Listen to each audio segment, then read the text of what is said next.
पहली क्लास है हमारी इशू ऑफ डिबेंचर्स की। क्या क्या टॉपिक इशू ऑफ डिबेंचर्स के अंदर हमें करने हैं, और डिबेंचर होते क्या है, डिबेंचर का नेचर क्या है, how we have to present debenture in the balance sheet. बहुत सारी चीजें हैं, डिबेंचर पे इंटरेस्ट कैसे लगता है, और डिबेंचर का इशू, डिबेंचर का रिडम्पशन, ये दोनों सीयूटी के सिलेबस में आता है। लेकिन सीबीएसई के सिलेबस में रिडम्पशन ऑफ डिबेंचर नहीं है। अगर आप उसे छोड़ के भी चले जाते हैं तो कोई बहुत बड़ा लॉस आपके लिए नहीं होगा। लेकिन जब मैं इशू ऑफ डिबेंचर कराऊंगा आपको, तो इस तरह से कराऊंगा कि 25% रिडम्पशन ऑफ डिबेंचर का पार्ट भी पूरा हो जाएगा आपका। वो करके चलूंगा, और उससे आपकी अंडरस्टैंडिंग ज्यादा अच्छी बनेगी। ठीक है, तो कभी ये मत रोना कि यार आप तो सर ज्यादा करा रहे हो। ज्यादा मैं इसलिए करा रहा हूँ क्योंकि वो सीयूटी में कवर होती हैं चीजें, इसलिए करा रहा हूँ, वो अंडरस्टैंडिंग होगी।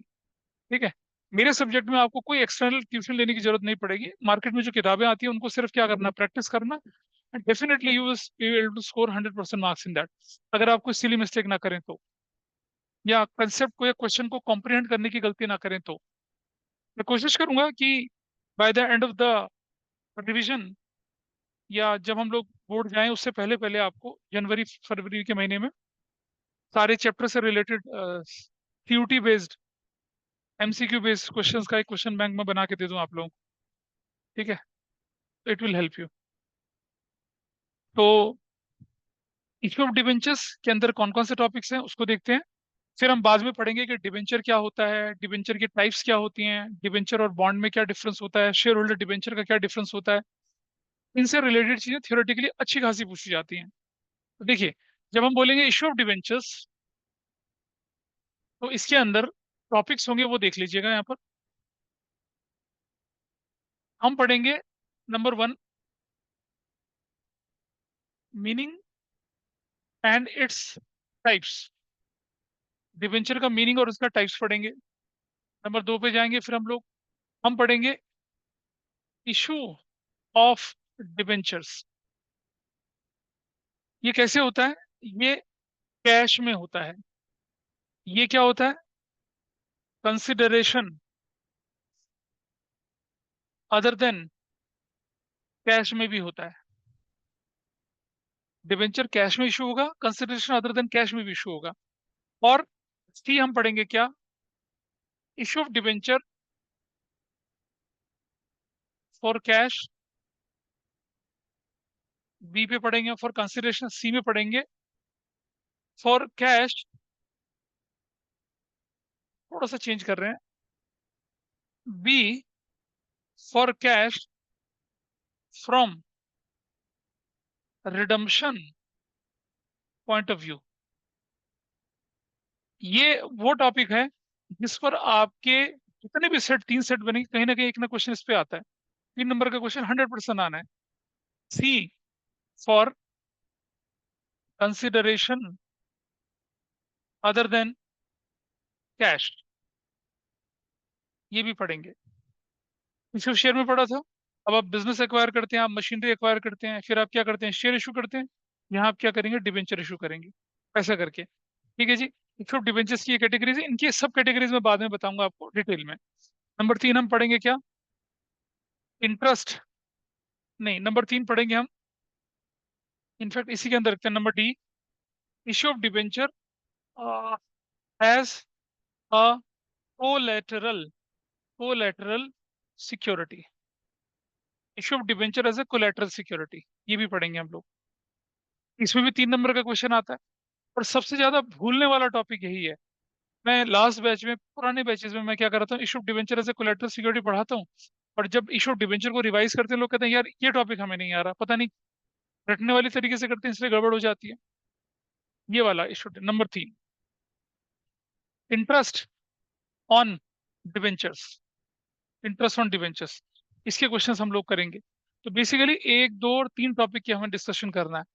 तो एक और चीज होती है कि डिबेंचर जो होते हैं ना इशू, ये जो कैश वाले होते हैं या कंसिडरेशन अदर कैश वाले होते हैं।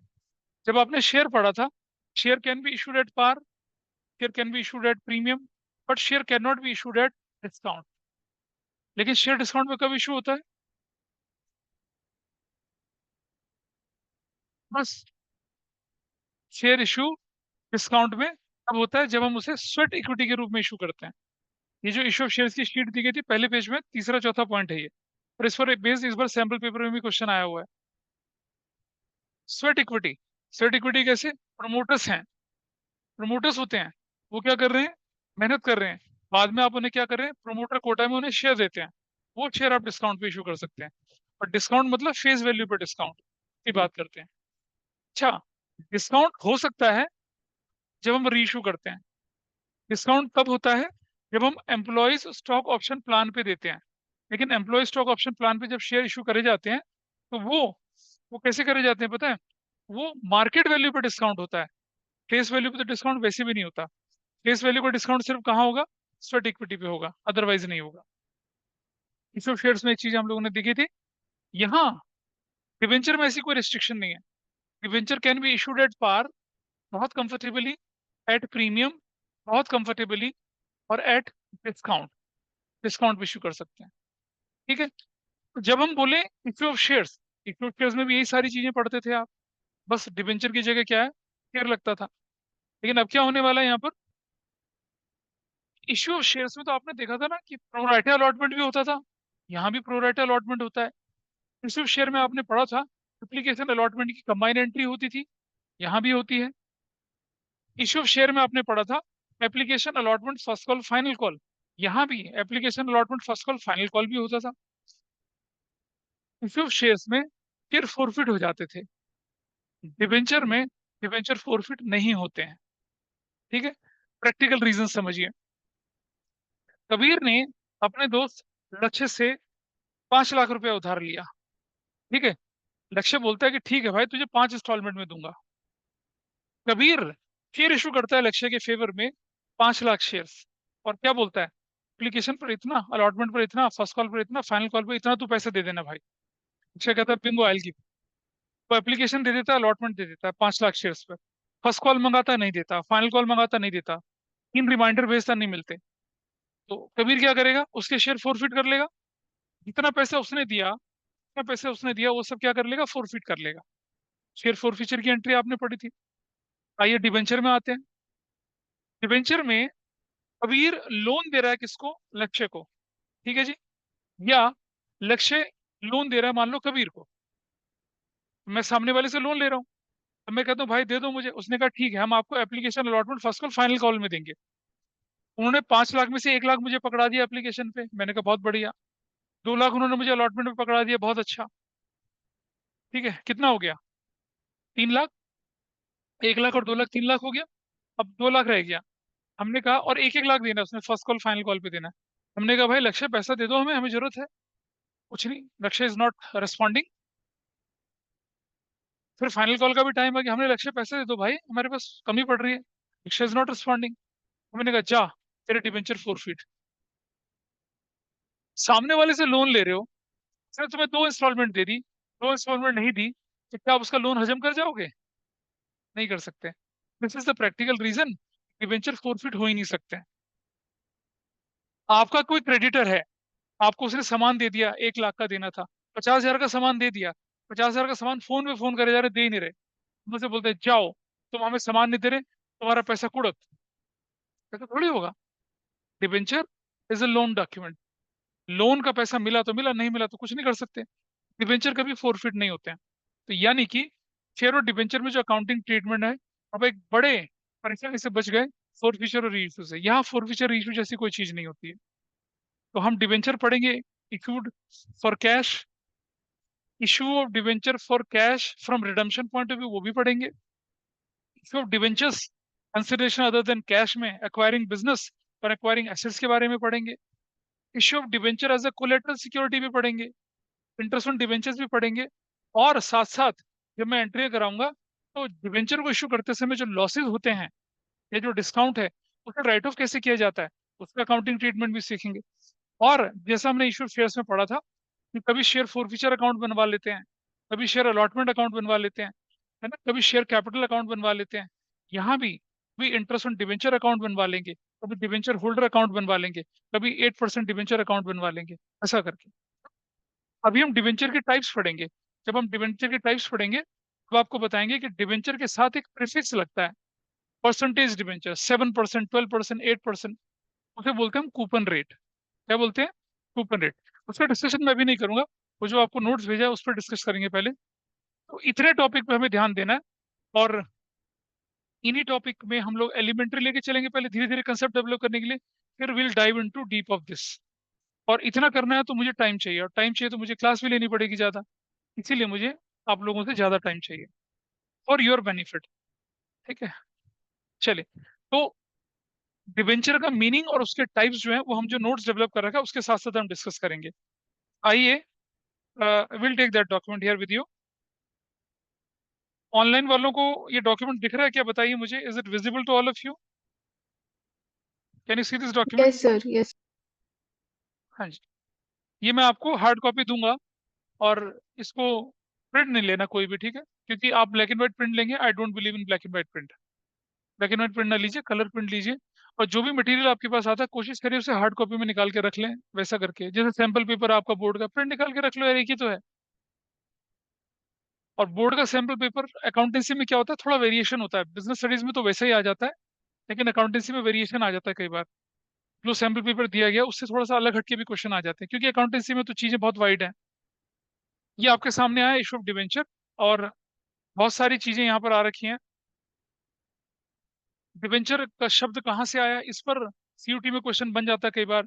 ये कौन से लेटिन से बना, डिबेयर है। डिवेंचर ये डिराइव हुआ लेटिन वर्ड से, डिबेयर इसका मतलब है, जिसका मतलब होता है बोरो करना। ठीक है, debenture is a written instrument acknowledging a debt under the common seal of the company. मैंने किसी कंपनी के डिवेंचर खरीदे, कंपनी मुझे क्या करेगी पता है, एक सर्टिफिकेट देगी अपनी स्टैंप लगाकर कि mister Rana has purchase 100,000, 2,000, 5,000 debentures of our company. और ये लोन लेने जैसा होता है। डिवेंचर और शेयर होल्डर का डिफरेंस अभी आप थोड़ी देर में देखेंगे। ठीक है जी। और ये अच्छा, एक बात बताइए मुझे, कभी आपने अपने फ्रेंड से कभी कुछ पैसा वैसा लिया? आई आई अज्यूम लड़कियां नहीं लेते हैं, लड़के लोग तो खूब करते हैं ऐसा काम। लिया भाई, लड़कों लिया? ब्रो, आज जरूरत पड़ रही है ना? क्या हो गया? वो मेरा वेव खत्म हो गया है, थोड़ा खरीदना है आज। भाई कितने का है? तेरा 5,000 दे दे बस, है ना? वो थोड़ा सा नया फ्रेग्रेंस आया, नया फ्लेवर आया, तो उसको ट्राई करना है। तो ऐसा करके होता है, वो ले लेते हैं।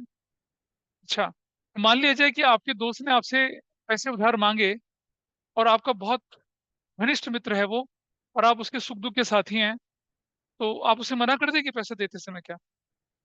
मना कर दोगे ना? नहीं मना करते। लेकिन जब हम उसे पैसा देते तो एक बार बोलते नहीं, भाई वापस कब करेगा ये तो बता दे। वो कहता है बस, अब तू मांगे तभी दे दूंगा, अंदर से कहता है अबे वापस किस लिए करने, तूने मेरे वापस करे हैं क्या?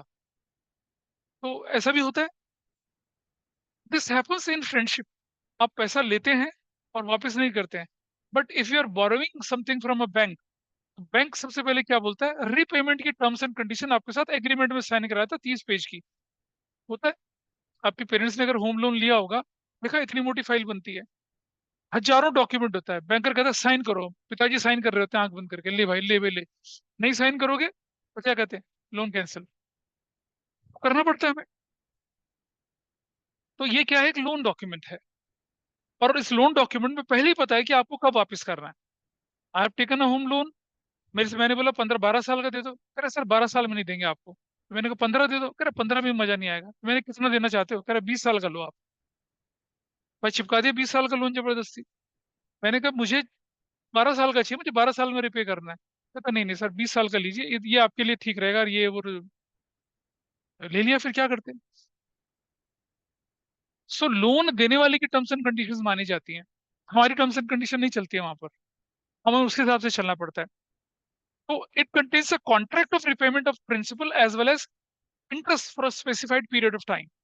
क्या क्या चीजें इसके अंदर होती हैं? कॉन्ट्रैक्ट होता है ये, जिसके अंदर मेंशन होता है कि आप प्रिंसिपल कब लौटाएंगे, और आप इंटरेस्ट कब कब देंगे। बैंक बहुत शातिर होते हैं, वो पहले 5 साल, 10 साल तक, 7 साल तक सिर्फ इंटरेस्ट लेते हैं हमसे, प्रिंसिपल तो लेते नहीं है। अब अगर मैं अपने होम लोन की इंस्टॉलमेंट 75,000 रुपीज की देता हूँ, तो उसमें क्या होता है पता है, अराउंड 50,000 तो इंटरेस्ट होता है भाई, 60,000 इंटरेस्ट होता है उसमें, 15,000 का सिर्फ प्रिंसिपल कट रहा होता है। बैंक ऐसा करता है, क्योंकि उन्होंने तो टर्म 20 साल के लिए ना, 20 साल का इंटरेस्ट कैलकुलेट कर लिया रेट से, और उसके बाद वो इंटरेस्ट को वो मेरे प्रिंसिपल के साथ जोड़कर एक ईएमआई बनाते हैं। और शुरू शुरू में उस ईएमआई में क्या होता है पता है, इंटरेस्ट ज्यादा होता है, प्रिंसिपल कम होता है। तो जब भी कभी आप लोग होम लोन लें तो क्या करें, हर 6 महीने में, 3 महीने में जब आपको बोनस इंसेंटिव्स मिले तो प्रिंसिपल पे कर दीजिए, उससे आपका इंटरेस्ट का क्या होगा, बर्डन कम होगा।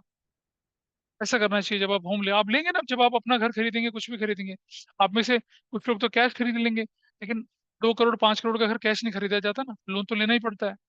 So follow that strategy. और आगे चलते हैं। Section 2 sub section 30 companies act इसके अंदर लगता है। डिवेंचर के अंदर क्या इंक्लूड है? डिवेंचर इन्वेंट्री इंक्लूड है। इन्वेंट्री डिवेंचर के नंबर्स को जब हम क्यूमुलेट करके बोल रहे, तो डिवेंचर इन्वेंट्री बोला जा रहा है इसको, वो है ये। और बॉन्ड्स इसके अंदर इंक्लूड है, और एनी अदर सिक्योरिटीज भी इसके अंदर इंक्लूड है।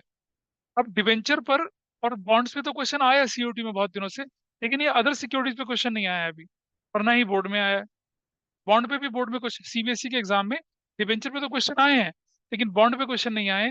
और अदर सिक्योरिटीज तो अभी किसी ने देखा ही नहीं उसकी तरफ, लेकिन मैं दिखा रहा हूँ आपको, आप देख लेना, शायद आपके बोर्ड एग्जाम में, आपके सीयूटी में अदर सिक्योरिटीज में शायद कोई ना कोई क्वेश्चन आ जाए, क्योंकि this is a neglected part. और आपकी बुक में या एनसीईआरटी में बहुत डिटेल में डिस्कशन में नहीं दिखा रखा है इसके बारे में कुछ। ठीक है जी। अच्छा, company weather constituting a charge on the assets of the company और नॉट। अब यहाँ एक शब्द और आ रहा है हमारे पास, चार्ज क्या होता है, तो चार्ज के बारे में भी पढ़ेंगे, चार्ज क्या होता है ना। तो पहले जानते हैं जरा कि ये डिवेंचर और फिर ये बॉन्ड, बॉन्ड किसे कहते हैं। Again, bond is also an instrument acknowledgement of a debt. ठीक है जी। अब एक बात समझिएगा जरा कि डिवेंचर और बॉन्ड में क्या फर्क होता है। डिवेंचर जो होता है ना, उस पर एक स्पेसिफाइड रेट ऑफ इंटरेस्ट होता है। डिवेंचर में क्या होता है, एक स्पेसिफाइड, जैसे हमने बोला 10% डिवेंचर्स, ऐसे बोला 10% डिवेंचर्स। इसका मतलब ये जो प्रीफिक्स 10% है, इस पर श्योरली 100% कितना इंटरेस्ट दिया जाएगा, 10% इंटरेस्ट दिया जाएगा। ठीक है, चाहे आप बोले या ना बोले, कैश फ्लो पढ़ रहे होंगे आप लोग, it is quite obvious. Interest कितना दिया जाएगा, 10% इंटरेस्ट दिया जाएगा। This is the rate, rate interest दिया जाएगा। हर डिबेंचर पर एक स्पेसिफाइड रेट होता है। ये जो रेट होता है ना, ये रेट, इसको क्या नाम देते हैं हम लोग, कूपन रेट भी बोलते हैं। क्या बोलते हैं इसको, कूपन रेट बोला जाता है इसको। 10%, 12%, 15%, 8, 7, 6%, this is known as coupon rate.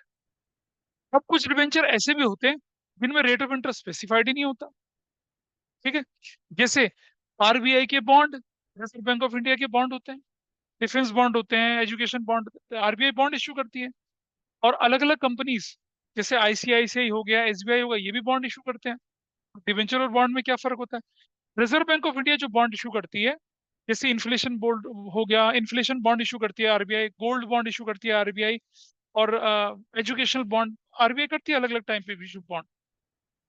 RBI का पैसा तो सीधे सरकार के पास जाता है ना, और अगर सरकार को पैसे की जरूरत है, मनी की, तो वो क्या करती है, वो बॉन्ड इशू करती है पैसा करके। ठीक है, बॉन्ड में क्या होता है, आरबीआई के बॉन्ड, आरबीआई का जो बॉन्ड होता है वो 25,000 रुपीज के डिनोमिनेशन में होता है। एक बॉन्ड की कीमत 25 होगी, या 50,000 होगी, या 75 होगी, या 1 लाख होगी, मतलब 25,000 के मल्टीपल में होती है।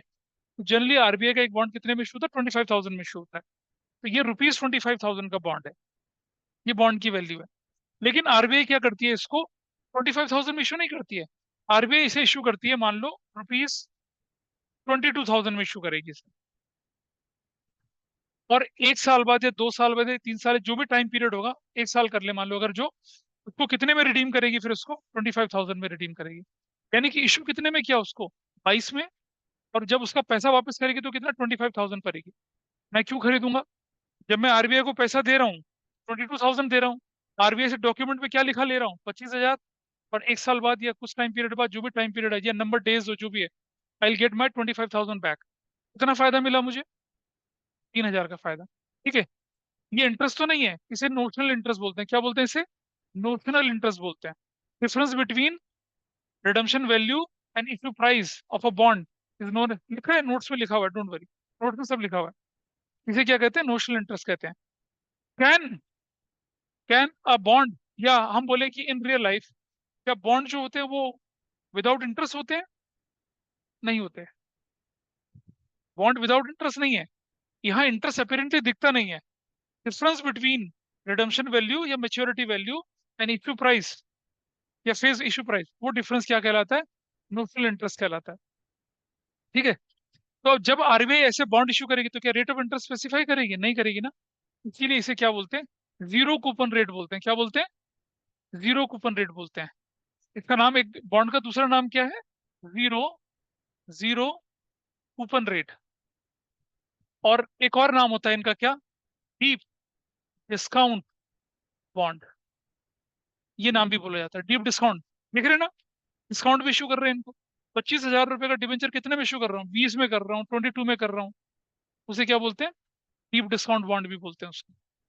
इनका टाइप्स अभी हम आगे पढ़ेंगे। बॉन्ड और डिवेंचर में कोई फर्क नहीं है, बस ये होता है कि डिवेंचर में कूपन रेट स्पेसिफाइड होता है, बॉन्ड में कूपन रेट स्पेसिफाई नहीं होता। इंटरेस्ट दोनों पे ही देना पड़ता है, एक में इंटरेस्ट इंटरेस्ट होता है, एक में इंटरेस्ट नोशनल इंटरेस्ट होता है। इसका ध्यान रखेंगे, ठीक है? डिवेंचर और बॉन्ड का डिफरेंस ये आया। अब बारी आती है क्या, अदर इंस्ट्रूमेंट्स। जरा पढ़ते हैं आगे थोड़ा सा नोट्स में। और अगर आप शॉर्टकट के लिए बाकी जैसे यूट्यूब चैनल देखते हैं ना, तो वो भी थ्योरी को उतना डीपली डिस्कस नहीं कर रहे होते हैं, प्रैक्टिकल पे ज्यादा जोर दे रहे थे, क्योंकि किसी बच्चे के पास इतना टाइम नहीं है कि वो 3-3 घंटे की क्लास को देखे। और अगर देखेगा तो 2x की स्पीड पे देखता है, फिर वो ऐसे हवा हवा हो जाता है। So bond is clear. It is government issue करती है इसको, semi government and non government organisation issue करती है। डिबेंचर और बॉन्ड दोनों इंटरचेंजेबल इशू होते हैं। Bond is a synonymous with the debt instruments where interest is not stated। है तो डेट ही है ना, इंटरेस्ट इसमें स्पेसिफाई नहीं होता। बॉन्ड जो होता है, अमाउंट पेबल और मेच्योरिटी उस पर लिखा रहता है। भाई इशू किया 22,000 में, मेच्योरिटी में कितना मिलेगा? 25 मिलेगा। तो 22 और 25 का डिफरेंस क्या कहलाएगा आपका? इंटरेस्ट कहलाएगा, ठीक है? तो इसके example deep discount bond and zero coupon bond कहते हैं। कूपन रेट पता चल गया ना क्या होता है? इस पर रेट स्पेसिफाइड नहीं है, वो कूपन रेट है और उसे हम बॉन्ड बोलेंगे फिर। रिजल्ट ओके, बॉन्ड पता चला। फिर बारी आती है क्या यहाँ पर, एनी अदर इंस्ट्रूमेंट। वो क्या चीज होती है? जिन लोगों ने थर्ड बुक पढ़ी है वो उसे रिलेट कर पाएंगे, ठीक है? और जिन लोगों ने थर्ड बुक नहीं पढ़ी है उसके लिए बेस तैयार हो रहा है। एनी अदर इंस्ट्रूमेंट में क्या होता है? एनी काइंड ऑफ सिक्योरिटी या document evidencing borrowing that a company में इशू। जैसे public deposit. Public deposit financial management business studies में पढ़ा होगा आप लोगों ने, क्या करती है? कंपनी जनता से डिपॉजिट लेती है, ठीक है? सेबी उनको परमिशन देता है कि आप ले सकते हैं पब्लिक डिपॉजिट। तो पब्लिक डिपॉजिट भी क्या होते हैं? ये भी एक लोन की कैटेगरी होती है, ठीक है? एक होता है पब्लिक डिपॉजिट, एक सिर्फ डिपॉजिट होता है। पब्लिक डिपॉजिट लॉन्ग टर्म होता है, सिर्फ डिपॉजिट शॉर्ट टर्म होता है। पब्लिक डिपॉजिट भी ले सकती है, बोलना है कुछ? नाम का फर्क है बस। डिवेंचर जनरली कूपन रेट के साथ स्पेसिफाइड होते हैं, मॉर्टगेज रखा जाता है उनके अगेंस्ट। पब्लिक डिपॉजिट के अगेंस्ट कोई मॉर्टगेज नहीं होता, ठीक है? भाई आप देखिए, debenture is the safest security. एक तो रेट ऑफ इंटरेस्ट स्पेसिफाइड है, और जब कंपनी डिवेंचर इशू करेगी तो बोलेगी मैं 500 करोड़ के डिवेंचर इशू कर रहा हूँ, इसके अगेंस्ट मेरा मेरा राजस्थान वाला प्लॉट जो है, वो ये मेरा राजस्थान वाला प्लांट मॉर्टगेज है। तो डिवेंचर हाईली सिक्योर्ड सिक्योरिटीज होती हैं। पब्लिक डिपॉजिट ऐसा कुछ नहीं होता। पब्लिक डिपॉजिट का मतलब है कि आप अंबानी अडानी को बोल रहे हैं कि सर जी हमारा पैसा अपने बिजनेस में लगा लो। वो कहता है नहीं नहीं नहीं, मुझे नहीं लगाना। छोटे बच्चों, भाई आवाज नहीं। वो कहते हैं नहीं लगाना, यार ले लो ले लो। ये इस तरह की कहानी होती है। मतलब आप पब्लिक डिपॉजिट ऑफर करते हैं, लोग उसको सब्सक्राइब कर लेते हैं। कोई सिक्योरिटी नहीं होती, हाईली रिस्की होता है, मार्केट से थोड़ा ज्यादा इंटरेस्ट आपको मिलता है, इसलिए ये फर्क होता है। पब्लिक डिपॉजिट बोलिए। हाँ बिल्कुल स्पेसिफाइड होता है, बिल्कुल स्पेसिफाइड होता है। लेकिन सिक्योर्ड नहीं होते हैं, they are not secured by any charge. Charge की बात भी करेंगे, बोलिए। अरे भाई फिर मैं बताऊं, अनसिक्योर्ड डिवेंचर तो हिंदुस्तान में इशू नहीं होता। भाई पढ़ेंगे आगे, हम तो सिर्फ थियोरेटिकली पढ़ रहे हैं। भाई सिक्योर्ड अनसिक्योर्ड दो टाइप डिवेंचर की भी आएगी। For the sake of studying we are studying it here. है ही नहीं, देश में होता ही नहीं ऐसा। लेकिन पब्लिक डिपॉजिट में तो सिक्योरिटी ना हो कोई बात नहीं, चलेगा, बोलिए।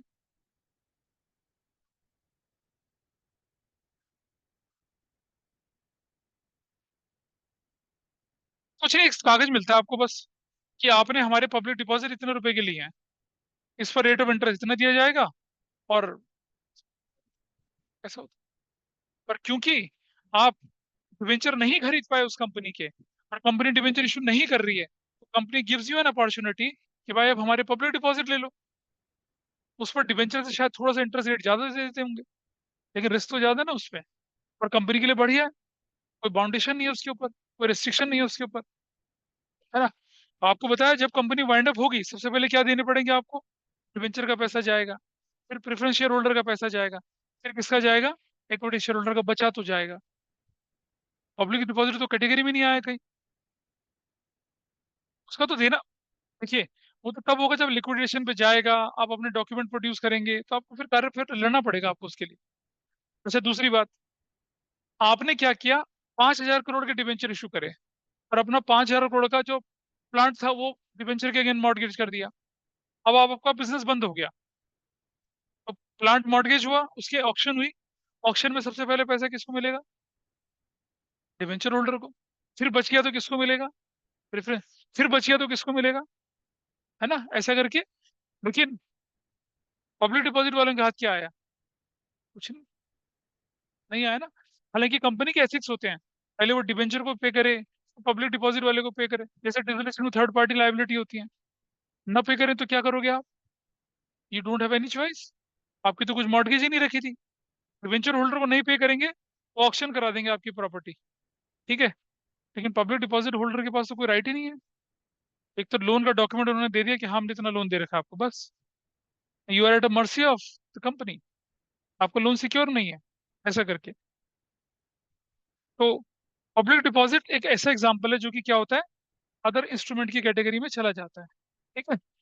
और any other instrument is a wide term that includes every instruments issued by company that evidences as a debt। किसी भी फॉर्म में अगर वो डेट इशू कर रहे हैं अदर देन डिबेंचर, उसको क्या बोले, अदर इंस्ट्रूमेंट्स बोलते हैं हम लोग। बहुत सारी चीजें हो सकती हैं, बॉन्ड बॉन्ड की जगह पे है, डिबेंचर डिबेंचर की जगह पे, अदर इंस्ट्रूमेंट अलग जगह पे बनता है, ठीक है जी। अब शेयर और डिबेंचर का डिफरेंस देख लीजिए, आप यहाँ लिखा हुआ है। शेयर वालों में आपको ओनरशिप मिलती है अगर आप इक्विटी शेयर्स हैं। डिबेंचर सिर्फ क्या होता है, डेट का एक्नॉलेजमेंट होता है, रिटर्न। डिविडेंड मिलता है किस पे, शेयर पे। डिबेंचर पे क्या मिलता है आपको, इंटरेस्ट मिलता है, ठीक। Repayment, normally share during the life time कभी नहीं वापस करना होता, लेकिन डिबेंचर आपको क्या करना होगा, वापस करना होगा। वोटिंग राइट शेयर वालों को मिलते हैं, डिबेंचर होल्डर को वोटिंग राइट नहीं मिलते हैं, ठीक है। शेयर सिक्योर नहीं होते हैं, शेयर पे कोई मॉर्गेज नहीं रखा जाता, लेकिन डिबेंचर सिक्योर और अनसिक्योर दोनों हो सकते हैं, सिक्योर्ड होते हैं, ठीक है। कन्वर्टेबिलिटी, शेयर को डिबेंचर में नहीं कन्वर्ट कर सकते, लेकिन डिबेंचर को, अगर वो कन्वर्टेबल डिबेंचर है तो नए डिबेंचर में, नए प्रेफरेंस शेयर में और नए शेयर में कन्वर्ट कर सकते हैं। तो कन्वर्टेबिलिटी का क्लॉज किसके साथ चलता है, डिबेंचर के साथ चलता है, ठीक है जी। आगे बढ़े थोड़ा सा। डिस्काउंट पर इशू शेयर नहीं होते हैं एक्सेप्ट सर्टिफिकेटी, डिबेंचर तो डिस्काउंट पे इशू होते हैं। क्या बोलना है बोलो बेटा, एक बात बता, प्रेफरेंस शेयर अगर रिडीमेबल है तो वापस करेगा, लेकिन इक्विटी शेयर तो वापस ही नहीं होता कभी। तब मैंने क्या बोला, मैंने बोला आपसे, जब आप लोन लेते हो तो रिपेमेंट की टर्म डिसाइड होती है ना। जब आप बैंक से लोन, मैंने बैंक से लोन लिया, बैंक ने बोला 20 साल बाद इतने तारीख तक आपको अपना लोन चुकाना है। डेट क्लियर होगी ना लोन लेते समय। शेयर लेते समय थोड़ी डिसाइड होता है कि हम इतने दिनों में बंद होंगे, आपका पैसा तब मिलेगा, नहीं होता। वो बोल रहा हूँ मैं आपसे। हाँ, इरिडीमेबल अगर टाइप होगी तो उसमें क्लियर होता है, तो वो जर्नल लेके चल रहे हैं। हम स्पेसिफिक डिबेंचर थोड़ी लेके चल रहे हैं कि कन्वर्टेबल नहीं था जी, नॉन कन्वर्टेबल था, ऐसा कुछ नहीं लेके चल रहे। रिस्क, रिस्क किसमें है अभी ज्यादा, अभी आपने देखा ना रिस्क वाला पार्ट ऐसे स्वैप हो गया है ना। तो मैंने इसलिए कहा था ना कि प्रिंट मत लेना इसका भी, हाँ, ये स्वैप हो चुका है। क्या हो रहा है यहाँ पर, शेयर होल्डर क्या है आपका, they have a greater risk, क्योंकि उनका पैसा कभी भी क्या हो सकता है, इधर से उधर निकल सकता है। वो भी और स्वैप, हाँ, कोई बात नहीं, ठीक कर लेते हैं उसको। डिस्काउंट वाला पार्ट भी हो सकता है, हाँ। Share can not be issued at a discount except when they are issued as a क्या, स्वेट इक्विटी। इसलिए मैंने कहा था प्रिंट मत लेना इसका, क्योंकि वो जब मैंने ड्राफ्ट किया था एनसीईआरटी से कट पेस्ट करते समय शायद रात में आंखें लग गई और इधर से उधर हो गया मामला। अब ठीक हो गया। प्रायोरिटी और रिपेमेंट ऑफ प्रिंसिपल, पहली प्रायोरिटी किसकी होती है भाई बताइए। ये शेयर कैपिटल भी वाला इधर से उधर हो रहा है, देखो। हाँ, पहली प्रायोरिटी किसकी होती है भाई, डिबेंचर होल्डर की होती है। और बाद की प्रायोरिटी किसकी होती है, फिर जो बचेगा तब हम जाके क्या करते हैं।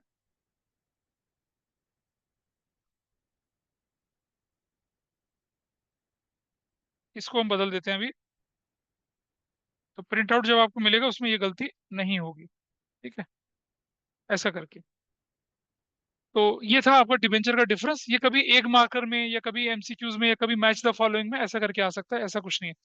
अब टाइप ऑफ डिबेंचर आपके सामने आ गए हैं, ये बड़ा इंपॉर्टेंट है भाई एग्जाम के पॉइंट ऑफ व्यू से। आपके इंटरनल एग्जाम्स में बोलूँ तो, आपके बोर्ड एग्जाम में बोलूँ तो, सीयूटी में बोलूँ, इस पर क्वेश्चन बनना ही बनना है।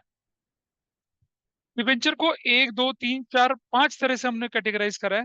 On the basis of security, on the basis of tenure, on the basis of redemption, on the basis of coupon rate, on the basis of registration. और आपको कई नई चीजें देखने को मिलेंगी, ठीक है। सिक्योरिटी के बेस पे दो तरह के डिबेंचर होते हैं, सिक्योर डिबेंचर या मॉर्गेज डिबेंचर, या अनसिक्योर डिबेंचर या नेक्ड डिबेंचर्स। नेकेड बोलेंगे ना, नेकेड बोलेंगे ना उसको। हमने एक बार क्वेश्चन दिया अपने स्कूल में, what is meant by naked debentures. और कैसा क्वेश्चन पूछ लिया। तो हमने पूछा कि डिबेंचर कपड़े पहन के आएगा क्या। ऐसा कुछ नहीं है। जो डिबेंचर अनसिक्योर्ड होंगे तो नेकेड डिबेंचर्स बोला जाता है। ऐसे ही टेन्योर के बेस पे, टेन्योर मतलब टाइम पीरियड, रिडीमेबल मतलब एक स्पेसिफाइड टाइम पीरियड, और इरिडीमेबल या परपेचुअल, कभी ना खत्म होने वाला। बोलो।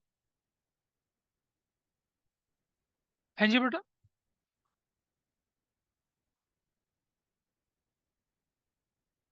अनसिक्योर्ड डिबेंचर और पब्लिक सिक्योर, हाँ।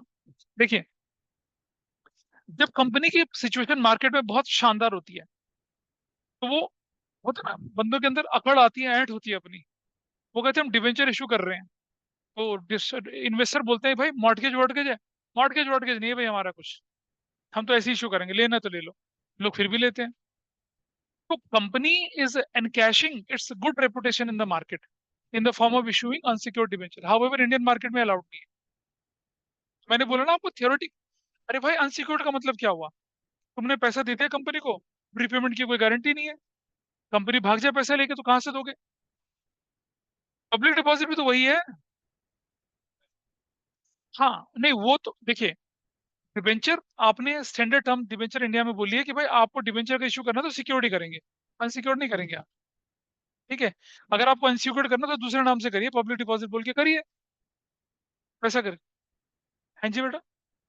हाँ वो तो जैसे भी है, वो तो होता है ना कि हम कैसे लें उसको, how we are perceiving that thing. क्या बोले। अच्छा, रिडीमेबल इरिडीमेबल ये हमारी कैटेगरीज हैं, इनके बारे में डिटेल में पढ़ेंगे आपके। कन्वर्टेबल एक तो, और नॉन कन्वर्टेबल, जिन्हें आप शेयर में कन्वर्ट कर सकते हैं, जिन्हें आप नए डिबेंचर में कन्वर्ट कर सकते हैं या नहीं कर सकते हैं। भाई जब तक वो चलेंगे तब तक करेंगे, बाद में पैसा वापस कर देंगे। कन्वर्टेबल नॉन कन्वर्टेबल की कैटेगरी में चले जाते हैं, ठीक है। तो कन्वर्टेबल में दो तरह के होते हैं, एक को हम बोलते हैं क्या, फुल्ली कन्वर्टेबल, एक को क्या बोलते हैं, पार्टली कन्वर्टेबल। इनके बारे में आगे पढ़ेंगे, पूरा डिटेल लिखी है। कूपन रेट बताया आपको, क्या है coupon rate. Zero coupon rate या डीप डिस्काउंट रेट, अभी बताया था, बॉन्ड होते हैं बेसिकली ये। और एक स्पेसिफिक रेट जिन्हें हम नॉर्मल डिबेंचर बोल रहे हैं। ऐसी रजिस्टर्ड डिबेंचर्स, रजिस्टर्ड डिबेंचर दो तरह के होते हैं, एक मतलब रजिस्ट्रेशन के बेस पे एक रजिस्टर्ड डिबेंचर होंगे, और एक क्या होंगे, अनरजिस्टर्ड या बेयर डिबेंचर। रजिस्टर्ड डिबेंचर का मतलब समझ रहे हो, कंपनी आपका नाम, आपका एड्रेस, आपका अकाउंट नंबर अपने रजिस्टर में लिखेगी, रजिस्टर्ड डिबेंचर है, मालूम। अनरजिस्टर्ड डिबेंचर्स क्या होते हैं, जैसे करेंसी नोट, जिसके हाथ में वो मालिक, बेयर डिबेंचर कहते हैं उनको। अनरजिस्टर्ड डिबेंचर्स कोई लिस्ट नहीं बनती। जो बंदा डॉक्यूमेंट लेके कंपनी के पास जाएगा, कंपनी उसको पैसा देगी और इंटरेस्ट देगी, ऐसा करके। ठीक है, फ्री फ्लो करने वाले, जैसे करेंसी फ्लो करती है ना, पैसे फ्लो करते हैं। लेकिन कंपनी के लिए तो बढ़िया है, लेकिन डिबेंचर होल्डर के लिए थोड़ा सा ठीक चीज नहीं होती है ये। ठीक है। कागज घूमा तो क्या होगा, है ना, गए पैसे गए फिर तो, क्योंकि कोई कोई डिजिटल ट्रैक ही नहीं है। लेकिन रजिस्टर्ड डिबेंचर क्या है, कंपनी के पास पूरी लिस्ट बनी है, नाम वगैरह। अब आप बोलेंगे भी हमारे इतने डिबेंचर गुम हो गए, कह रहा कोई बात नहीं, let me verify, let us verify, verify करेंगे तो आपको नया सर्टिफिकेट इशू कर देंगे। तो ये बेरर वाले में थोड़ी होगा कुछ, इशू तो इशू और गुम तो गुम। अब उनका डिटेल डिस्कशन आया है यहाँ पर। बिफोर आई प्रोसीड फर्दर, हमने बोला ना सिक्योर्ड अनसिक्योर्ड होते हैं, और मैं बार बार एक टर्म यूज आपके सामने कर रहा हूँ, चार्ज। तो चार्ज का मतलब वो interest on drawing interest on capital वाला चार्ज नहीं है। चार्ज का मतलब है कि आपकी बैलेंस शीट में देयर इज एन एसेट, अगर आप किसी एसेट्स को ब्लॉक कर देते हैं किसी डिबेंचर के नाम पे, तो वो चार्ज कहलाता है। Secured by way of charge, मेरे पास 10,000 करोड़ की एसेट्स हैं। मैंने क्या बोला कि मेरी गुजरात वाली, मध्य प्रदेश वाली और मेरी पटना वाली, ये जो प्रॉपर्टी है ये मॉर्गेज है इसके नाम पे, तो वो हो गया फिक्स चार्ज, कितने 2000 करोड़ की। और बाकी जो है वो क्या हो गया, फ्लोटिंग हो गया। अब जब मैं कभी नया लोन लूंगा तो ये जो 2000 करोड़ की मैंने फिक्स चार्ज कर रखी है, इनको मॉर्गेज नहीं रख सकता, क्योंकि ये तो ऑलरेडी क्या हो रखी है, फिक्स हो रखी है। अब अगर मान लो मैं लोन नहीं पे करता, तो क्या करेंगे, कोर्ट क्या करेगा, इन्हीं, सिर्फ इन्हीं को, कोई और नहीं, और को नहीं टच करेंगे, इन्हीं को क्या करेंगे, ऑक्शन करेंगे और पैसे की वसूली करेंगे। ठीक है जी। फ्लोटिंग चार्ज क्या होता है, कंपनी क्या करती है कि वो कहती है कि चार्ज छोड़ो तुम अमाउंट, हम अपनी बैलेंस शीट की किसी एसेट्स को रेस्ट्रिक्ट नहीं कर रहे हैं, आप क्या करिए कि किसी भी एसेट्स को जिसकी वैल्यू 2000 करोड़ की है उसे नीलाम कर देना। इससे क्या होगा, अगर आप फ्यूचर में कोई और लोन लेना चाहते हैं तो आपको क्या है, आप किसी भी एसेट्स को मॉर्गेज रख सकते हैं, कोई परेशानी नहीं आएगी आपको। तो जरा पढ़ते हैं क्या लिखा है, देखिए जरा। सीरियस को आप तंग कर रहे हैं।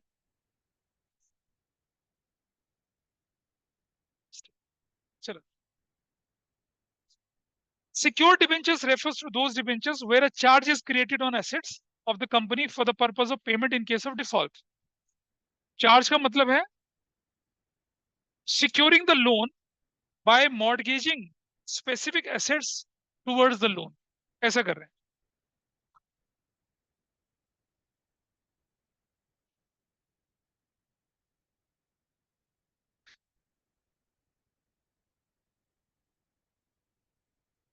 चलो, तो वाइंड अप करते हैं, कोई बात नहीं, चले जाएगा, बाकी डिस्कशन बाद में करेंगे इसका, अभी पहले इसको पूरा कर लें। देखिए, तो चार्ज क्या हुआ भाई, हमने किसी पर्टिकुलर स्पेसिफिक एसेट्स को अपने डिबेंचर के अगेंस्ट क्या कर दिया, मॉर्गेज कर दिया। स्पेसिफाई मतलब पेपर जमा हो गए हमारे, समझ लीजिए आप, मतलब हमारी प्रॉपर्टी के कागज उसके नाम पे फिक्स हो गए, हम उसके अगेंस्ट लोन नहीं ले सकते। अगर हमें उसे बेचना है, पहले कर्जा चुकाएंगे तब बेचेंगे उसको, मतलब हमारी वो प्रॉपर्टी क्या हो गई, अब हेल्ड हो गई है। तो a company does not, if a company doesn't meet its obligation, the lender can get his or her payment from the realization of mortgage assets, or in case of winding up of the company from a official liquidator, नीलाम करके अपना पैसा वसूल कर सकता है। ठीक है। अब चार्ज दो तरह का होता है, एक फ्लोटिंग होता है और एक फिक्स होता है। फिक्स चार्ज का मतलब क्या हुआ, कि definite assets such as land, building, machinery आपने क्या कर दी, मॉर्गेज कर दी। और फ्लोटिंग का मतलब क्या हुआ, मतलब it is created against those assets which are held by company for its, for use in operation, not meant for resale. आपने उसे फिक्स कर दिया, कोई भी एक प्लांट, कोई भी मशीनरी फिक्स कर दी है। ठीक है। फ्लोटिंग चार्ज का मतलब क्या हुआ, a charge which is not created on any specific assets but created on all assets, उनको छोड़कर जो आपने पहले फिक्स कर रखी है। तो ये ज्यादा अच्छा होता है कंपनी के लिए। फ्री फ्लोटिंग चार्ज है जब आपका मन होगा, अगर आप डिफॉल्ट कर रहे हैं तो जो ऑफिशियल लिक्विडेटर कोर्ट के होते हैं, तो आपकी किसी भी एसेट्स को मॉर्गेज करेंगे और अपने पैसे की रिकवरी करवा लेंगे। हाँ जी। हाँ, उन पे भी हो सकता है, अगर उनकी कोई मॉनेटरी वैल्यू होगी, उनकी वैल्यू बची है तो होगा। जनरली फिक्स पे ही होता है। इंटेंजिबल, भाई मान लो पेटेंट कॉपीराइट आपके क्या काम के हैं, आप तो लोन प्रोवाइडर हो, आपके लिए क्या काम है उसका। मान लो किसी के पास कोई साइंटिफिक एक्सपेरिमेंट का, कोई रिसर्च का डेटा है और उसकी कीमत 200 करोड़ रुपए है, वो मॉर्गेज रख दिया, तो कैसे बेचोगे उसे, किसके लिए क्या यूज है उसका। तो वो हो सकता है, जनरली टेंजिबल पे रखते हैं। Floating charge involve all assets excluding those assigned to secured creditor. Floating charge holder has a preference over unsecured creditor for settling up his claim in the event of winding up of the company. ये charge की बात हम करते हैं। ठीक है। और unsecured debenture की बात करी हम लोगों ने, क्या होता है ये, they don't have any specific charge on the assets of the company. However, a floating charge may be created on these debentures by default, and these kinds of debentures are not issued. ये हमारे यहाँ issue नहीं होते हैं। अभी बोला था आपसे, अनसिक्योर्ड हमारे यहाँ पर क्या है, नहीं इशू होता है। ठीक है। तो इसको हम यहीं पर रोक रहे हैं अभी, बाकी हम लोग अगली बड़ी क्लास में करेंगे इसको, और थ्योरी खत्म करने के बाद will directly move to the practical, उसके बाद करेंगे ऑब्वियसली। ठीक है। So that's all for today, I am winding